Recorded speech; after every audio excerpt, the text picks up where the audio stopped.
Police ಇಲಾಖೆಯನ್ನು ಆಧುನೀಕರಣಗೊಳಿಸುವ ಉದ್ದೇಶ ಸರ್ಕಾರದ್ದಾಗಿದ್ದು police ಕಚೇರಿಗಳ ಜೊತೆ ಅಧಿಕಾರಿ ಸಿಬ್ಬಂದಿಯು ಉನ್ನತ ಶಿಕ್ಷಣ ಹಾಗೂ ತಂತ್ರಜ್ಞಾನದ ತರಬೇತಿ ಹೊಂದಿದವರಾಗಿದ್ದಾರೆ.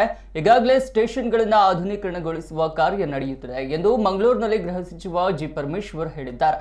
ಪೊಲೀಸರಿಗೆ ಕಂಪ್ಯೂಟರ್, ಸೈಬರ್ ಮಾಹಿತಿ, ಶಸ್ತ್ರಾಸ್ತ್ರ ಜ್ಞಾನವನ್ನು ನೀಡಲಾಗ್ತಿದೆ. ಪೊಲೀಸ್ ಇಲಾಖೆಗೆ ನೇಮಕಾತಿಗೂ ಡಬಲ್ ಗ್ರಾಜ್ಯುಯೇಟ್, ಬಿಇ, ಎಂಬಿಎ ಪದವೀಧರರು ಬರ್ತಿದ್ದಾರೆ.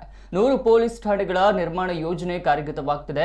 ಇದೇ ವೇಳೆ ತರಬೇತಿ ಪಠ್ಯಕ್ರಮ ಆಧುನೀಕರಣಗೊಳಿಸುವ ಜೊತೆಗೆ ಹೆಚ್ಚುವರಿ ಪಠ್ಯಕ್ರಮದ ಮೂಲಕ ಅತ್ಯಂತ ಜ್ಞಾನದಿಂದ ಕೂಡಿದ ಆಧುನಿಕ ಪೊಲೀಸರನ್ನ ಇಲಾಖೆ ಹೊಂದಲಿದೆ ಎಂದು ಹೇಳಿದರು.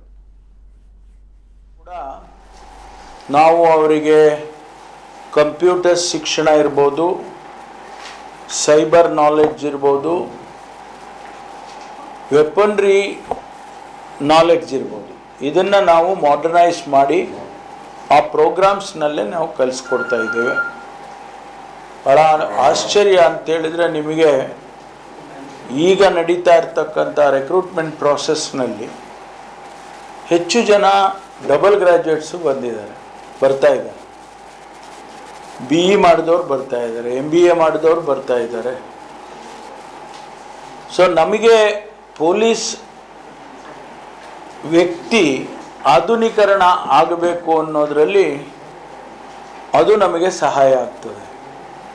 ನಾವು ಇಟ್ಕೊಂಡಿರೋದು SSLC ರಿಕ್ವೈರ್ಮೆಂಟು ಅಥವಾ PUC ರಿಕ್ವೈರ್ಮೆಂಟ್ ಅಂದರೆ, ಆ SSLC PUCನವರಿಗೆ ನಾವು ಮಾಡ್ರನ್ ಟ್ರೈನಿಂಗ್ ಕೊಡೋದಕ್ಕೆ ಕಷ್ಟ ಆಗ್ಬೋದು. ಆದರೆ ಈಗ ಬರ್ತಾ ಇರ್ತಕ್ಕಂಥ ಜನ ಯಾರು ಪೊಲೀಸ್ ಆಗಬೇಕು ಅಂತ ಬರ್ತಾರೆ, ಅವರೆಲ್ಲ ಡಬಲ್ ಗ್ರ್ಯಾಜುಯೇಟ್ಸು ಮತ್ತು ಪ್ರೊಫೆಷ್ನಲ್ ಕೋರ್ಸಸ್ಗಳನ್ನ ಮಾಡಿ ಬಂದಿರತಕ್ಕಂಥವ್ರು. ಹಾಗಾಗಿ ನಮಗೆ modernisation, Karnataka police modern police ಆಗೋದಕ್ಕೆ ಭಾಳ ಸಹಾಯ ಆಗ್ತದೆ ಅಂಥೇಳಿ